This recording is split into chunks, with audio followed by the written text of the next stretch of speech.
Hello, and welcome to the South Dakota Sports Lounge. I'm Drew Trafton, filling in for John Gaskins, who is on assignment, but you're going to see plenty of John and our other regular contributors throughout the show. It's a good one. We're calling this one the Media Day Special, and that's because we're spending the bulk of our time today at the Missouri Valley Football Conference Media Day, which was held this week in Sioux Falls. But we're also going to be taking you out to Vegas, baby. Dom Izzo is out at the Mountain West Conference Media Days in Las Vegas. We're going to start with our regular cohort of Jackrabbits Lounge football hosts, Matt Zimmer and John Gaskins from Sioux Falls Live, and Marcus Traxler from the Mitchell Republic. They got a chance to sit down with Dan Jackson and the SDSU Jackrabbits first thing in the morning at MVFC Media Day. This is part of our live stream from that morning, which was presented by First International Bank and Trust. Missouri Valley Football Conference Media Day from the Pentagon in Sioux Falls. We are live on KSFL TV, SiouxFallsLive.com, and Midwest Sports Plus. And over the next few hours, you're going to hear from coaches and players from every single MVFC team. We'd like to thank our sponsor, First International Bank and Trust, for making this all possible. And without further ado, let's introduce the two men you'll be hearing from most consistently all day, veterans of the Missouri Valley Football Conference. Matt Zimmer from Sioux Falls Live, Marcus Traxler from the Mitchell Daily Republic. And we're just going to lead this thing off right away and dive right into it with our first guests of honor. They're from South Dakota State University, and we'll deliver some news live on a Tuesday at 9 a.m. They are the Missouri Valley Football Conference favorites, the preseason favorites of 2026. The poll is out, and it's by a wide margin. 28 of 36 first-place votes go to the Jackrabbits, who were 9-5 last year, 4-4 in the league, and bounced in the round of 16 under first-year head coach Dan Jackson. Great to have you guys here. Dan, I know you're a little bit more excited about what you're doing later in the day than being here, but it's nice to have you here. You got me fired up that intro. How long did you take to prepare that? You're I may have rehearsed it on a longer than normal drive. It's also 100 degrees outside, so it fits. Yeah. That was well done, buddy. Well, I try. No, we're excited to be here. Really excited to have Chase and Logan with us to be able to represent us, and excited about the honor of being picked first. Truly, preseason rankings don't mean a whole lot to us. I couldn't tell you where we were picked a year ago, and it's going to be about how we play on Saturdays. But excited about being here, and appreciate you guys investing in the day. Well, guys, let's get right to it. Being picked first in the league, Coach just said preseason predictions only mean so much, but what does it mean to you guys? Yeah, I mean, it's something you can look at. It's pretty cool to have the respect from people in the conference like that. So I think that's as far as it goes for me. And at the end of the day, and at the end of the day, it gets decided on the field. When anybody can win this conference. There's a lot of talented teams out here. So yeah. Logan, I was just going to say, you and I talked in the spring about how hungry this football team is, especially for veterans like yourself who've been here a long time.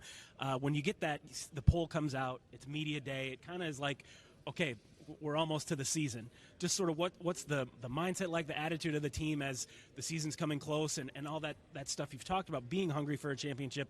It's about to get going. Yeah, and you just got to take it day by day, every workout, every run, day by day, and make sure that you're, doing what you got to do to make sure when you do get to the season, you are fully prepared. So that's the thing we've been focused on all summer is, making sure when the day does come, we are prepared, because we have to be better than last year, and we will. You talked about guys like yourself that have been there for such a long time. You admitted we're putting pressure on ourselves. There's pressure to go out and accomplish those goals. How do you manage that as far as wanting to have that pressure on yourself, wanting to have those expectations, but not letting it become overwhelming to where it, inhibits you? Pressure is a privilege, just like anything you do in life. If there is no pressure on you, then you're doing something wrong. So I think when we go through every day and we have the high expectations and standards that we do have, that's a pressure. The privilege that we have to do that, I wouldn't ask for any other way, honestly. Dan, how would you look at the motivating, coming off of last season? Is it a lot of the players driving it themselves? Are the coaches driving it? What's your viewpoint on sort of what that balance should be? And I guess how much do you try to, not burn yourselves out before the first game? Yeah, truly even finishing up on the preseason ranking, the cool thing about our program is nobody from the outside will be able to put a standard that's higher than what we have every single day when we walk into the weight room or the field. So we're able to embrace those things. There really isn't pressure in our program because there's a clear expectation and standard that we win a national title and that we win every single Saturday. So I think the boys are comfortable and used to that, and the staff. And then looking back a year ago, there are a lot of positives. And to me, when I reflect on that, a lot of the positives came off the field. Our culture not only maintained but strengthened. We became really close. We were a gritty, tough team. We fought through a lot of adversity, and that laid a foundation. But the truth of it is the football wasn't good enough, and we didn't coach well enough. We didn't play well enough, and there was some details on Saturdays that didn't look like South Dakota State football, and that's okay because we learned a lot from that, and now we can take what we have in the locker room and the brotherhood and the family and the connection, and then we are going to translate it on Saturday with how we play and execute with the discipline, physicalness, and connection that we play with. So we're excited. We won't run out of steam. I promise you that. There's plenty of motivation to go around, and truly there's a chip on the shoulder of every coach and player in the building. Chase, how's the summer gone? I mean, I know you guys are able to do a lot of kind of self-coaching workouts and stuff. Almost everybody's here, I know, at this point. Just how's the summer gone? How do you feel like the kind of progress you've made? Yeah, it's been super fun just being up there with the guys. I mean, we're the only people on campus pretty much. There's some basketball players and everything, but it's basically football guys up there all summer. So it's a good time to bond and, like, continue to build the culture, like Coach said. It's stronger than it's ever been. So I'm super pumped up for this year and the guys we have. It's a super good group. So you finally got a chance to be QB1 last year after a long wait, and you played very well, and then you got hurt. Obviously, we've gone over that ad nauseum, but how motivated are you? How driven are you for this year? Because obviously there's a lot at stake for you and the team. Yeah, I'm just super excited to play a season with the guys we have. I love the senior class that we have this year, and we got a great group of guys, and obviously nobody wants to get hurt, but injuries are going to happen, and I think my job for this year is like getting guys prepared that maybe last year there wasn't as many guys prepared when injuries happen, and that you could see that lead on further in the year, but getting the rest of the team up to the standard because we need to raise the floor, and we know how high our ceiling can be, and we have the most talented team that we could ever want, and Coach has done a great job recruiting. So I feel like the job this summer is to kind of raise that floor up. So when injuries happen and things happen in the season like they are going to, this can't go around that. It's those guys that need to step up. There's going to be guys on the team that need to step up this year, and that's what the summer's for. It's been a great summer. Chase, you came into this program your first couple of years. You're watching a front seat view of Mark Gronowski leading the Jacks to a couple national championships. And as Matt said, then you get your first go at it last year. And, of course, the off-season, people were wondering, are you coming back for your senior year? Because Mark took a whole lot of money and played at a really high level at the University of Iowa. We've certainly documented that your decision to stay, but what have you seen from your teammates, your coaches on and off the field or the community in the last several months? That I know you're going to say you feel pretty good about that decision, but what have you seen specifically that really makes you feel that way? Yeah, I mean, I just love Brookings. I don't see myself really going anywhere else and picking up my whole life and starting somewhere new. That's what it really came down to. I love Brookings, and no amount of money could really change my decision there. So, and then the guys in the locker room, like I've said before, you can't beat the guys we have, and I love the guys on the team. So, community of Brookings is super special. I love Brookings, so it's been a great time in Brookings, and I want to finish it there. So. Dan, you've got a week 0 game. Almost everybody in the league has a week 0 game now, which is somewhat new to this conference and to SDSU. What's different about the run-up to that game? I think you guys can start practice a little earlier. How will you sort of manage that? What's different about that process? Really, I think they should stop calling it week 0. We're going to have to play 12 I agree. all the time anyway, so Yeah. it's a little unique to me. I usually end up saying week 1 just because I think that way. It's our first game. But, no, we'll start July 29th to get the guys back, so technically maybe a little bit sooner than some teams that don't. The critical part of our schedule was to get 12 Division I football games, and I appreciate the work that our administration did and that our staff put in and really utilized a lot of our connections to be able to make that happen. That was not an easy process, but I didn't want the players to play a Division II game. We weren't going to play 11 games, and we certainly didn't want to have a situation where our bye fell in a unique position. So really excited about the schedule. Really isn't going to matter to me too much of who we play this week. This year it's going to be every Saturday we've got a game and we got to go.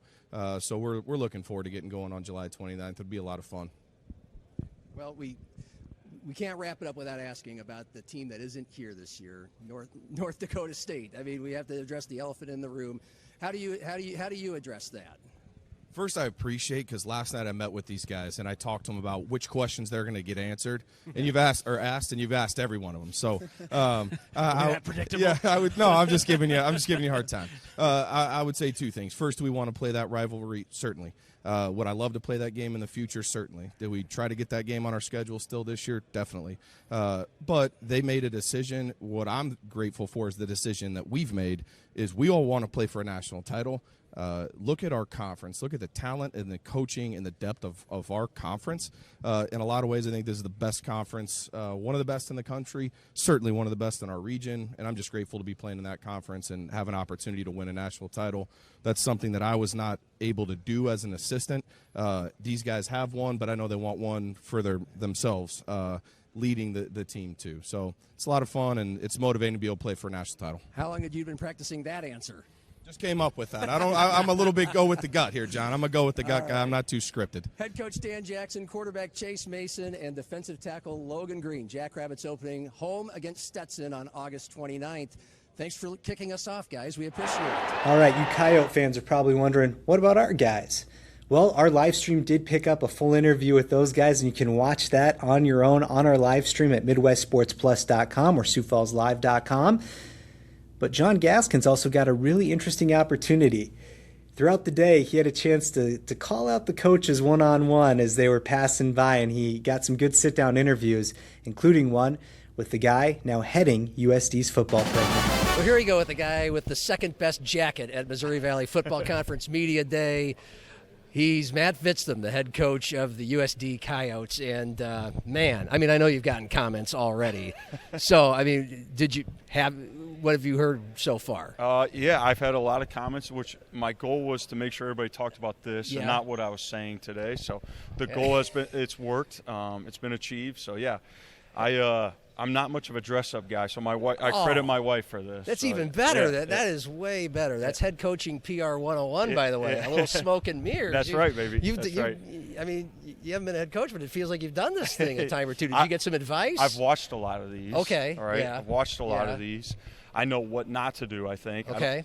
As much as what to do. So, all right. yeah. What would be the what not to do? Don't talk about any other programs, any other schools. Talk about yourself. Okay. So that's what we're going to focus on today. Okay. Right? You control the narrative with the interviewer even more so. Just grab a hold of it within the first 2 minutes. No, I will control the narrative because we're going back to that jacket. You said you're a big fan. Are you a big fan of Brockmeyer? Because the Hank Azaria, Major League Baseball, a fictitious play-by-play announcer, 4 years, dark comedy, very crass. A laugh-a-thon for me. And I found a brother in you with this. It is very good. Yes. I did not watch it live, so it came out on Netflix, I think, like a year ago. Yes. And, just one of those late nights trying to get my mind off of becoming the new head coach. It was like, all right, I'll try this. And I got sucked in pretty good. So, yeah. That'll do the trick. Yeah, that show will take you to a bunch of other places. Yeah. A bunch of other places. I know it's good when you're watching it and your wife's like, what are you laughing at? And it's like, I can't help it. It's a good one. I'd love to ask you your favorite line, but I don't know if that's possible. We're not live on TV like the guys next to us, but this is a family show. Yeah. But your jacket is close to the trademark, red and black, for Brockmeyer. Okay. What have been the most common asked questions today for you? Top two. Yeah, I would say obviously, how's the starting quarterback competition going? Yep.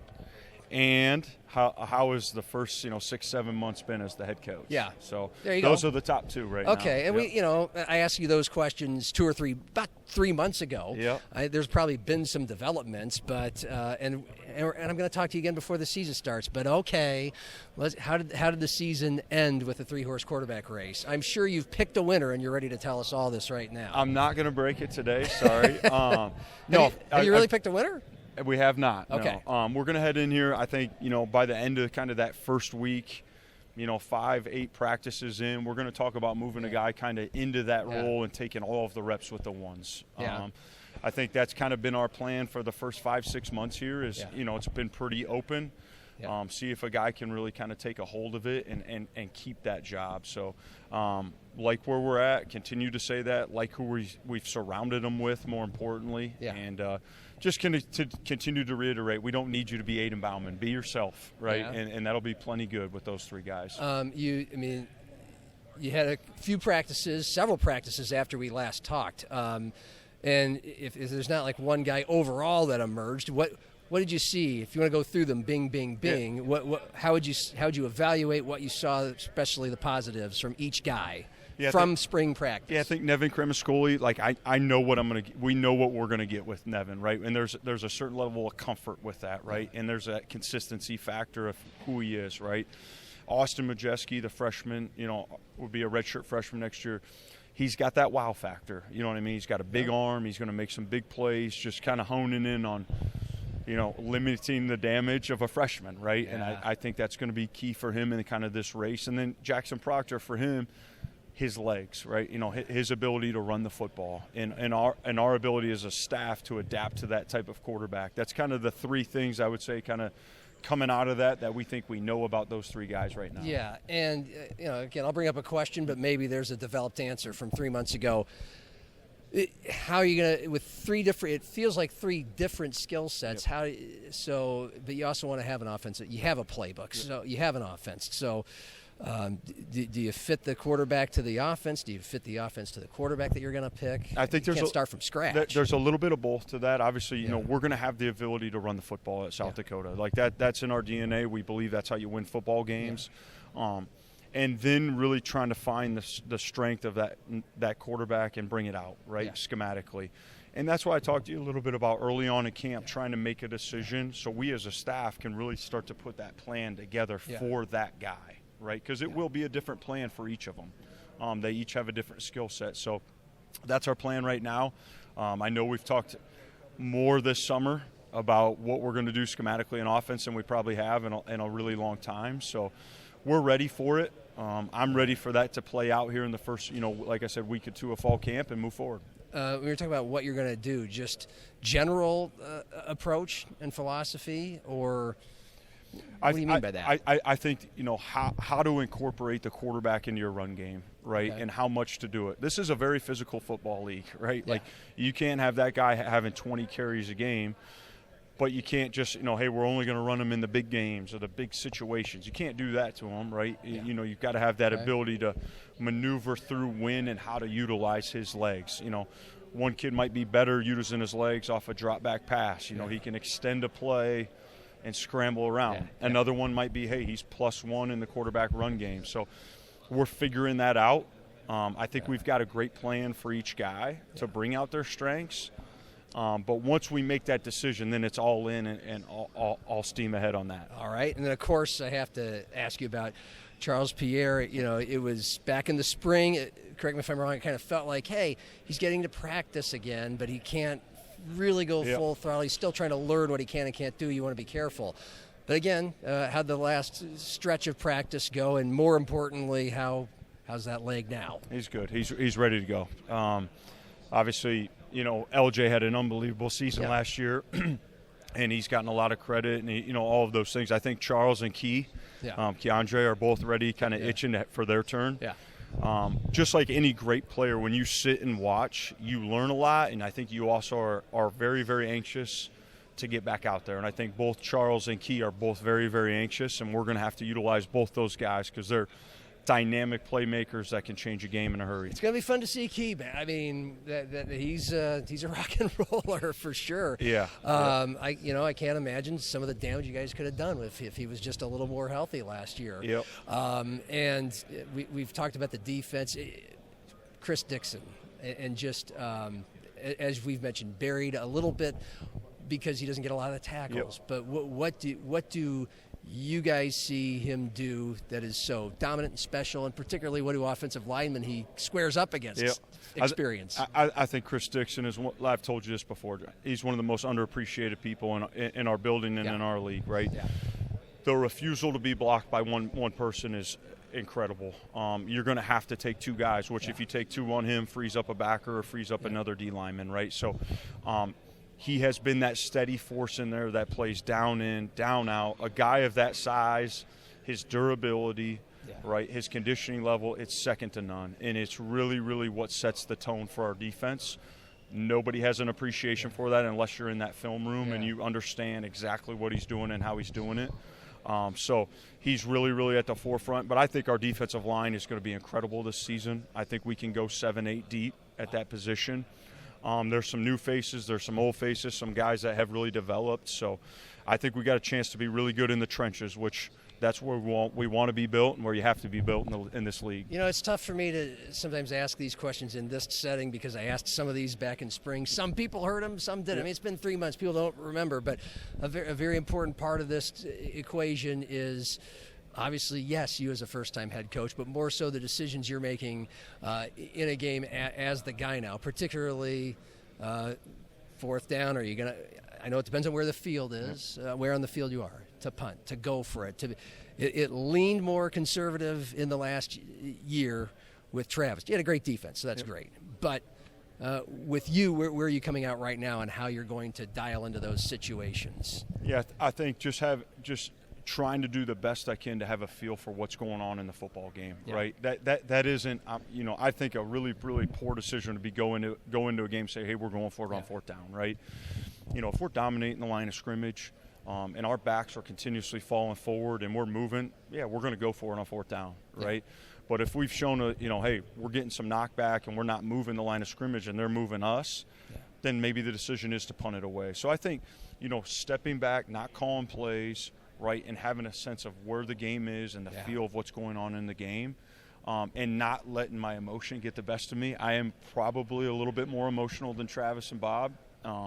I yelled at the officials way too much as an assistant, so I've got to keep that under control. But, looking forward to that. I really am, those decisions. And just like, a player, you have to get into a game to do it, right? I wish I could tell you there's going to be a magic thing that I could do, but it's going to be going out there and getting the experience. Well, be Saturday. Yourself. Have some fun on that sideline there. We'll get the camera on you, and we'll get the Vitz cam going. Yes, you've answered a zillion questions about being the new head coach and a first-time head coach.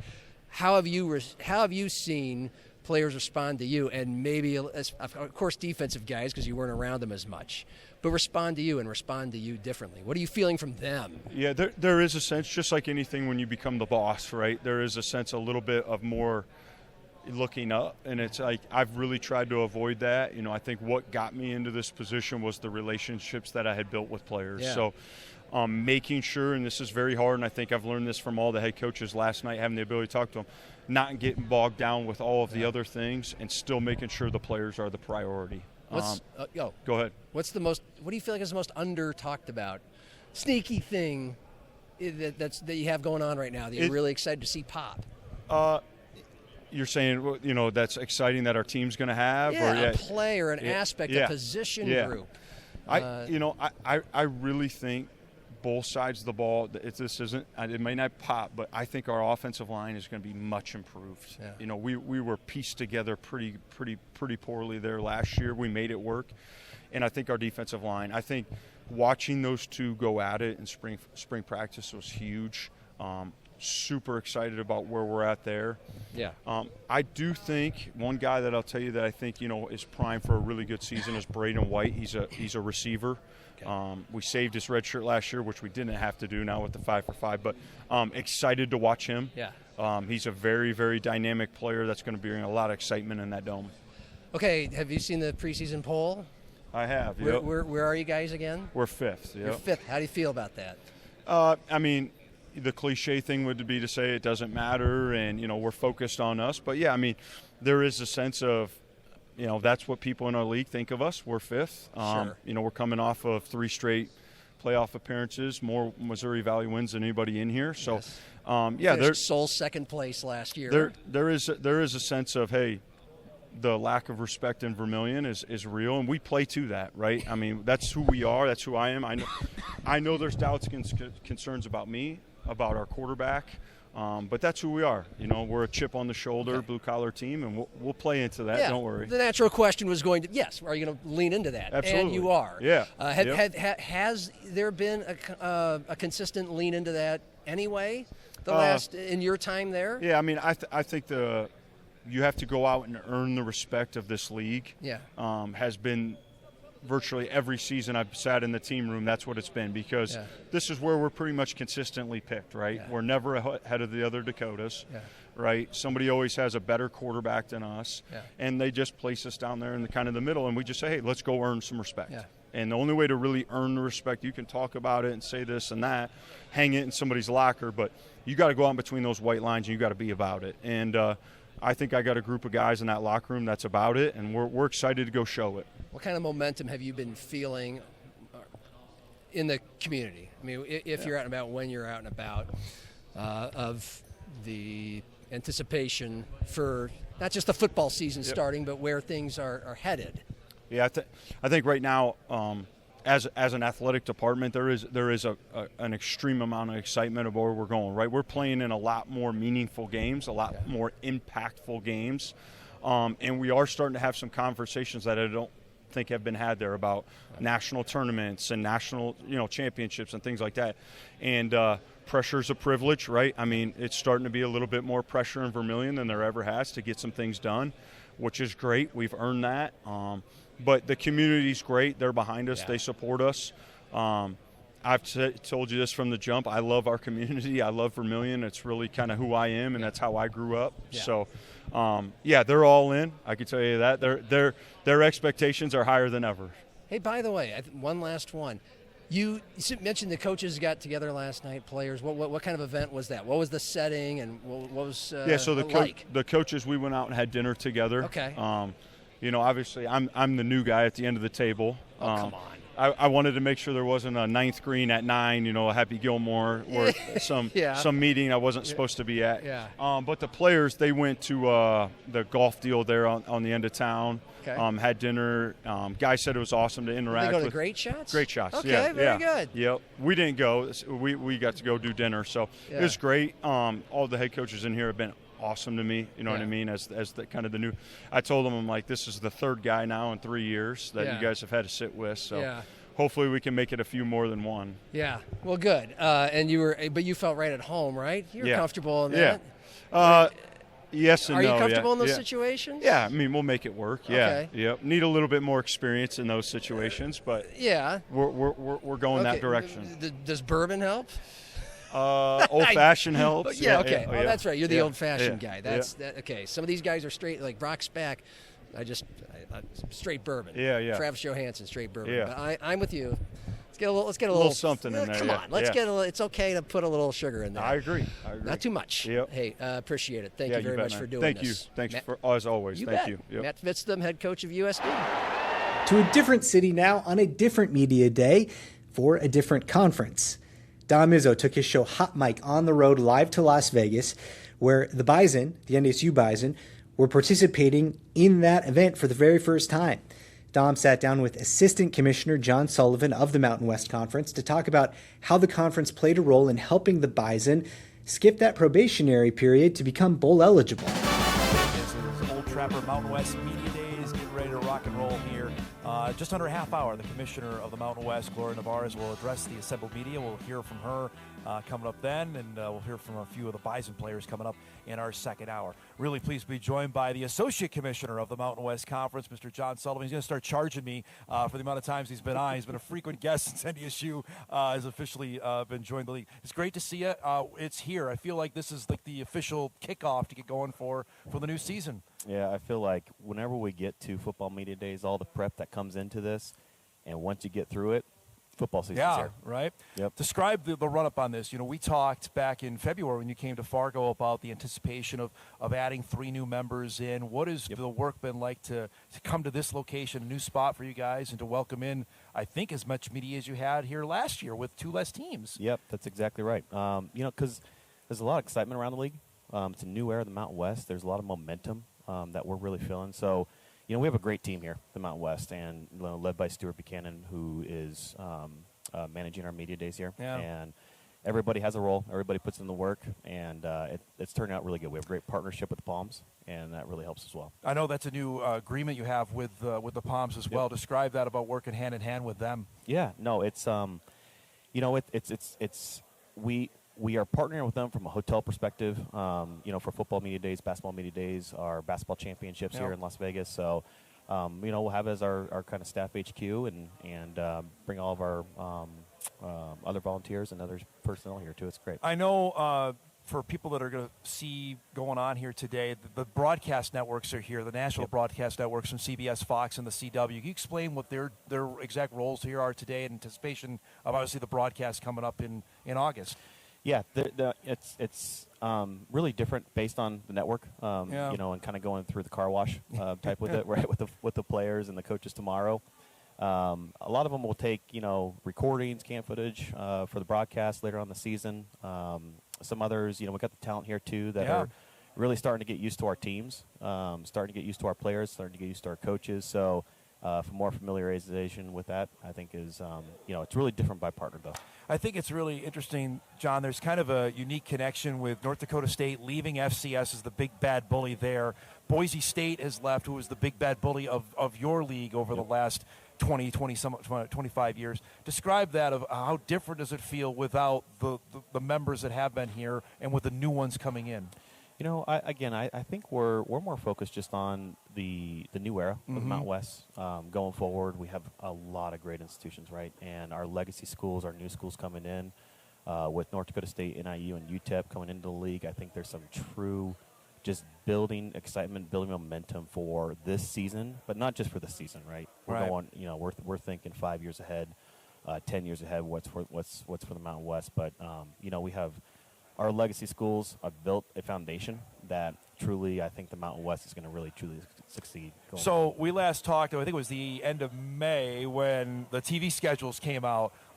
Feedback from that, and interested to see what the response was from fans of seeing who was picked where, and the fact that the entire 12-week or 13-week schedule was put out at once. Yeah. It's a process, right? We talked about, right, from building the foundation and the composite schedule and the base schedule, then to working with the TV partners over those last couple months to put out the TV schedule and how that kind of process works, right, with the draft and everything else. We're got the MW Plus coming on online. We have 21 games there, so you'll start to see kick times come out. I think a few of them have. So it's kind of a process that's kind of 6 months, 7 month process, and then we have Fox with some 12-day picks, and so there'll be a little bit of nuance there with the game. Like again, we know the game, we know the network. It's just a matter of what time they're playing, right? Exactly. Yeah. Yep. So no, we're truly. You get to that Memorial Day weekend, and then you get this, you get the TV portion of it out, and you feel a little bit better, and then you took a deep breath, I'm assuming, right? After that was done. And then you're really, again, this MW Plus platform is something we're truly trying to build, and it's going to be great. It's like a startup, right? But it's going to be great, and there's a lot of effort and work that's been put into that. And the interesting part about it is, for how I understand, the amount of subscribers that attach themselves to a specific team, that revenue will go to that specific team. That's right. Truly, the fans can invest in their own team that way. Yep. How much have you had to maybe explain that or understand, okay, this is – because I've seen there are a couple national stories about it when it launched on July 1 about how big this can be and how unique it is considering in the large, broad aspect of college athletics right now. Yeah, the model is, and that's what we love about it, and I know the commissioner will address that. And we talked to our coaches, we talked to our communications directors about it too, and our entire membership, our ADs. We're giving updates whenever we can on their monthly calls, and but I think the excitement from this to the uniqueness of being able to invest in that, and that all goes back out to the schools, I think is something that is since the last time we talked, North Dakota State became bowl and playoff eligible. That was passed through the Division I cabinet and the FBS Oversight Committee. Can you describe the Mountain West role, your role in facilitating or at least helping that get over the finish line? Again, it's all football oversight related, right? And then it goes to the D1 cabinet. So we have a lot of good relationships. I think from our standpoint, and really more Gloria than anybody, talking with those constituents and truly explaining, hey, here's the investment level now, things are a little bit different than they were 2-3 years ago. Going forward, the opportunities for student athletes, if you earn it on the field, you should be able to, move forward in postseason. I think that really helped push a lot of those folks to a better understanding of just the differences and the nuances from previous years. How big a deal was it to have that go through? I saw the league put out a couple of things on social media, how excited they were for it to have now another team potentially not only be bowl eligible, but also eligible for the conference championship game and the college football playoff. Yeah, no, from our standpoint, we were thrilled. I sent a text to Matt Larson right away, right? He's on D1 Campus. Yeah, but, he's in the room. Yeah. He's in the room. But no, it was we had a Teams chat going with our staff, and obviously we were thrilled. We had met with our board in Santa Fe a couple weeks prior to, and then from that point we felt pretty good about where that vote was going to go, but you never really know. And when that came down, I think we all were just over the moon, truly. Visited briefly with Gloria yesterday. I believe the bowl lineups are going to be announced today. Yep. That's a brand new world also for North Dakota State football fans. Can you explain the selection process as basically as you can of what bowl selects what team? It doesn't necessarily, sometimes a league tie-in doesn't necessarily mean they go to that bowl. Is that accurate? Yeah, no, that's accurate. It's different. Honestly, it's different by conference. And this year will be really unique. I guess you would say a rollover year. Like a stopgap year, exactly, right? Yeah, exactly. All the contracts ended this last bowl season. The CFP format is kind of still in flux, obviously. I think we all know that. Yep. And the challenges there. But that makes it a little bit harder for the bowl folks and our bowl partners to, what's the future going to look like? So, I think all conferences got on board with, let's push pause and get through this year with our contracts and do a rollover. A little bit unique for us, right, with the membership change and just some of the bowl partner change. But we have such a good relationship with our partners at ESPN Events and Clint Overby over there, and that we worked with them, and we feel pretty good about where that whole lineup is going to change. But when we get to it, the Bulls are working with us, but they have their list that they're looking at, and it's kind of a process by 1, 2, 3, 4, 5 of selection, not necessarily if you go win here, you're going to this bowl or whatever it may be. John, is it also, from what I've been told, amount of fan interest and obviously attendance? If they know a certain group of fans, let's just use NDSU fans, will travel, does that make them more appealing for a potential bowl selection? Yeah, absolutely. Yeah. Really more so from the standpoint of, obviously there's ticket sale aspect of it and everything. But from that, the bowl have the opportunity to, when they get to their selection, to select, and they'll work with us, obviously, on which team they would prefer. How much are you involved in that? Yeah, quite a bit. Yeah, I bet. Yeah. We have our team. Gloria, Brett Gillen, our deputy commissioner, myself, were that Sunday after championship weekend. We're kind of in there just like every other conference and kind of working through the whole landscape. You kind of like slamming your fist on the table like, hey, we think this is the best team to go to this potential bowl game? No. It's more just, hey, we're working with each other to make sure all the puzzle pieces are working with, the geographical fit, what the bowl partner needs are. So, it's a very collaborative process on that, and then we're keeping our teams up to date. You ever run into a situation where, hey, we have more teams than bowl slots, and what happens there? Yeah, we've had that before. Luckily, the ecosystem has really evened out. There's 82 slots, 41 games, 82 slots, and we haven't had a situation in a few years, I suppose, where we've been over. Really just backfilling with some of the 5 and 7 teams, right? Exactly. So you're working to place all of your at least 6 and 6s into any of those bowls, and that's where having great relationships across the industry with ESPN Events and a few others, and has really helps us. Last thing before we let you go, and I appreciate you doing this. I tried to stay away from scheduling talk as best I could because we hammered that the last time. On the CFP expansion for the Mountain West Conference in the Group of 6, can you have a voice in that and say, okay, if they are going to go to 24 or even to 16, to make sure we still have a spot? I know it's contractually obligated to have a seat at the table. How loud of a voice can the Mountain West Conference have in that? That's probably a better question directed for the commissioner. But again, she's in there with the other 9 commissioners, and they're working through that. I know she'll probably get into details on that maybe later, but yeah, we're always fighting for it. I really appreciate you doing this. What else official duties here that you have over the next couple days? You know, we got the coaches meeting today. Okay. You know, so we got our 10 head coaches. That's quite the group of coaches there. Yep, exactly. So we'll get through. We're going to talk about a few national issues. You know, with the oversight committee items, the calendar, a couple other things. That's a good one. On that, with now the season potentially could start earlier in terms of off-season practices. How big a deal is that to change up everything? Really big. Yeah. And, you know, I think you're going to get a difference of opinions depending on the coach you ask. You know, you have 138 head coaches in FBS, and I think you're going to get a little bit of a difference of opinion based on, you know, location, conference affiliation, wherever it may be. Everybody kind of has a little bit. But we're trying to just get our group and provide our feedback for the football oversight to make the best decision they can.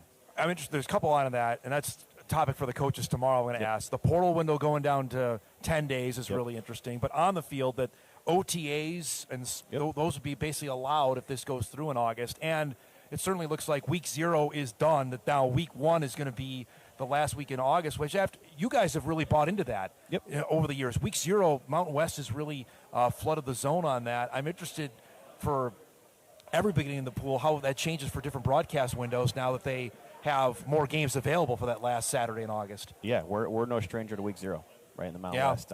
Having that Hawaii exemption, having Hawaii in the league, we've been used to it. Yes. It's been a great window for the Mountain West. It'll be a little bit more, you know, flooded, right, with being opened up to all. I think the biggest thing from our standpoint is just managing where those non-conference games, how they're going to move up, and then how that affects the rest of the schedule. Because, you know, you're trying to fill gaps now in possibly week 1 or week 2, but that opens up an opportunity for a second open date for us to manipulate on the schedule, or at least help out where we can to relieve some pressure in the schedule. So I think it'll be good. We've been used to it. Like I said, I think the other conferences will got to get on board, right? No, and I think they'll from a scheduler's perspective, I think most prefer that. You know, the season piece of that, you know, that's probably a different discussion.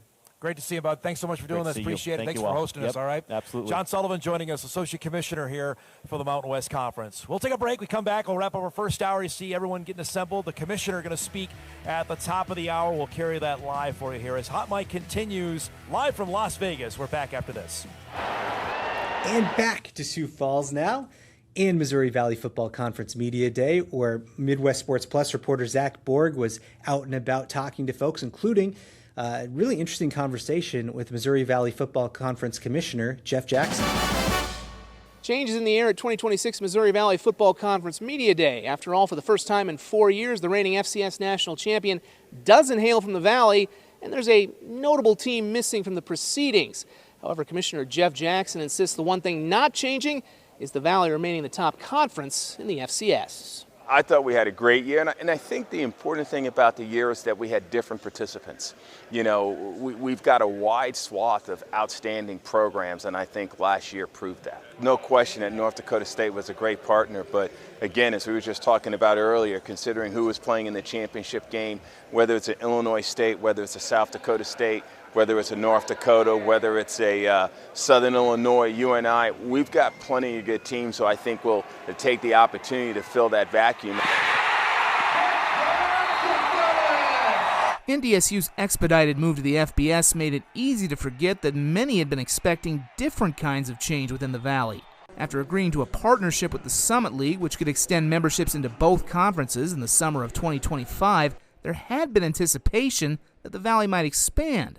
Though that hasn't come to pass more than a year later, it will allow a true round-robin schedule, with all 9 teams playing each other in conference play for the first time since 2019. I think there's always been that maybe controversy of, hey, who do you miss? You know, who don't you play that year? Does that help you be able to be a league champion? Now there's going to be none of those questions at the end of the season. It's just one of the reasons those in the Valley aren't in a hurry to expand.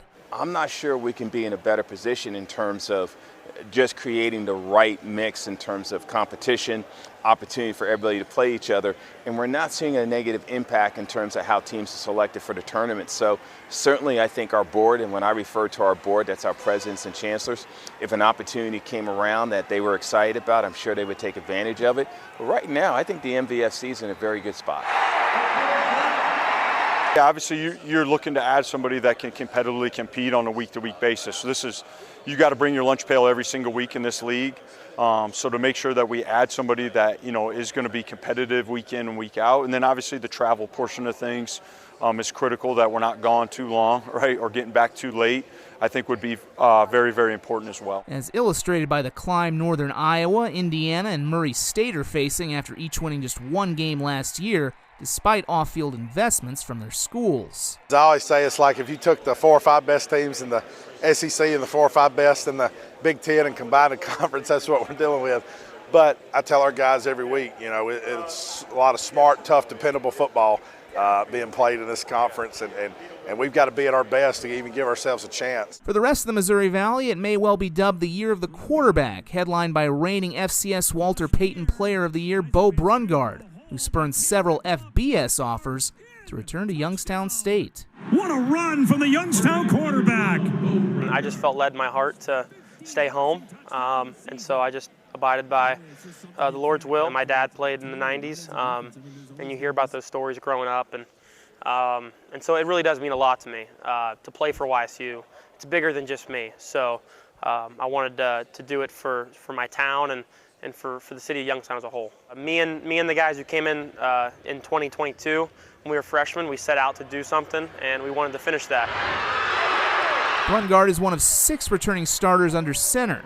He's joined on this year's Walter Payton Award watch list by Southern Illinois' DJ Williams and South Dakota State's Chase Mason, along with UND's Jerry Kaminsky, who raised his profile this summer at the Manning Passing Academy. It makes you want to elevate your game, and every week there's going to be eyes on you, and you're watching the other guys on film. It's awesome, and that's what you want in a conference, is a deep quarterback room, and I think, like you just said, that's what we have, and it's really exciting to be able to compete against those guys, be able to watch them on film, take things from their game, but then also use what they do to learn from. When you look at the quarterback play alone in our conference, it's as good as anywhere in the country. I think there's 4 or 5 quarterbacks in our conference that majority of Power 4 teams would have wanted in their conference. So we're in a good spot, and I'll leave the expansion up to the higher ups. I got plenty of other things to do, but would definitely welcome some more competition. Good. Come what may, Media Day is a time of optimism, excitement, and kinship. For the second consecutive offseason, a program within the conference dealt with the death of a player when 18-year-old Northern Iowa freshman Parker Sutherland passed away in February. A lot of the Valley coaches, reached out just to give condolences and to let us know that they're thinking of us. And it was funny. I was doing an interview down with a couple Des Moines people before driving up here yesterday, and they talked about, like, are there any coaches that you're not looking forward to having dinner with tonight? And my honest answer was no. I mean, of course we're all competitors and we want to beat each other, but at the same time, it is a bunch of good humans that are coaching for the right reasons. We all want to win, and we know how important it is to do that, but more importantly, the responsibility to impact young people. And I mean, you're a good human, you're a good husband, you're a good father, and this league has a lot of that running their program. A reminder that no matter the differences in the Valley, the most important things stay the same. For Midwest Sports Plus, I'm Zach Borg.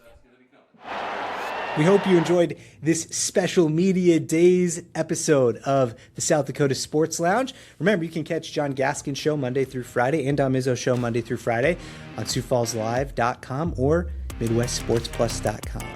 For our South Dakota Sports Lounge crew, cheers.